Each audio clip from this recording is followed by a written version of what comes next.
Si vous voulez pas vieillir prématurément, il faut faire attention à la surface de votre peau.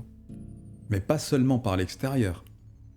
C'est principalement par l'intérieur que ça se passe. On va y revenir. D'ailleurs, une petite astuce. Pour les gens qui se disent « Non, mais j'ai pas envie de me voir vieillir », alors, c'est très simple. La peau, elle respire. Alors, la peau, c'est un organe vivant.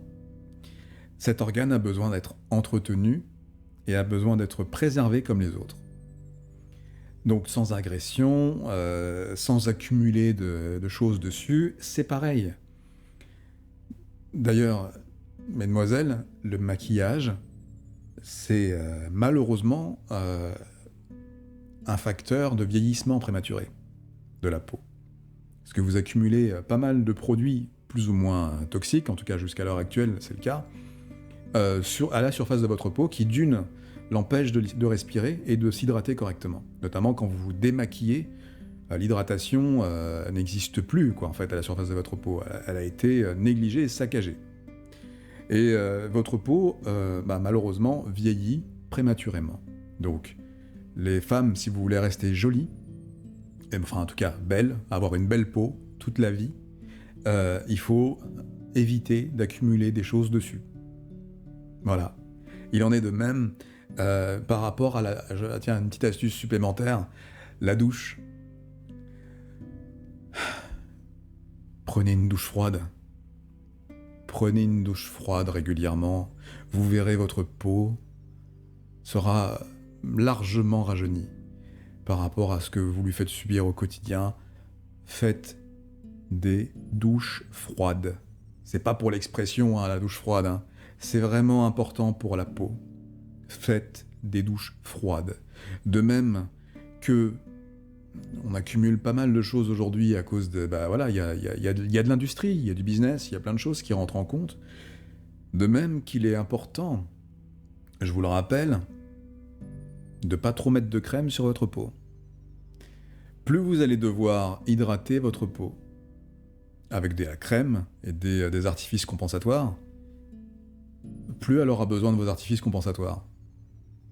Ça, c'est un mauvais cercle dans lequel on rentre. Il faut pas habituer votre peau à subir, parce que je parle de subir, des artifices.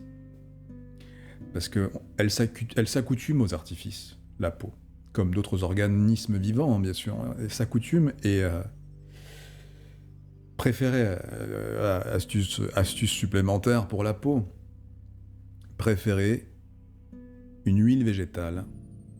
Évidemment, chacun prendra sa décision, chacun fera son choix, mais si vous avez besoin de vous réhydrater la peau, préférez une huile végétale.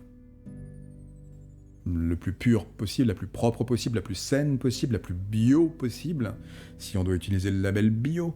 Mais une huile végétale sera beaucoup plus intéressante pour votre peau, pour votre épiderme, qu'une crème hydratante qui aura tendance à donner envie à votre peau de vouloir remettre de la crème à un moment donné. Il y a plein de cercles vicieux comme ça. Il y en a plein, hein. Comme les habitudes alimentaires. C'est là où on en vient. Votre peau, comme vos organes, sont habitués à ce qu'on leur fait subir.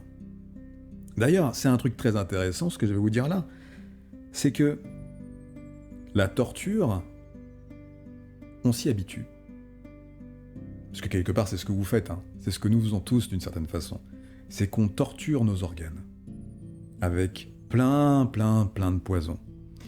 Donc là, on parlait de la peau, donc on la torture avec plein de polluants extérieurs. Et des polluants que même nous-mêmes, on accepte et on décide de mettre dessus. Mais à l'intérieur, il en est de même. L'alimentation, elle est faite pour nous donner de l'énergie, pour nous alimenter. Elle n'est pas faite pour nous desservir. Et pourtant, qu'est-ce qu'on fait aujourd'hui ? Depuis des années maintenant, des décennies, on met dans notre bouche et du coup dans notre intestin, du coup on s'alimente, attention, on s'alimente avec des poisons. Et qu'est-ce qui se passe ?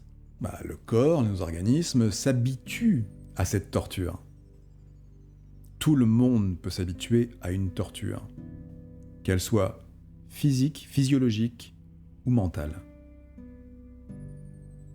Le parallèle est clair et logique. Et on ne va pas demander à ceux qui ont déjà expérimenté cet état de fait ce qu'ils en pensent. Je pense qu'ils diront oui, on s'habitue. On s'habitue à la torture. Peu importe la torture, peu importe sa forme, on s'y habitue. Après, libre à nous de prendre la décision d'arrêter tout ça, quoi. Faut prendre la décision d'arrêter tout ça. Et évidemment, pour prendre cette décision, il faut en prendre conscience.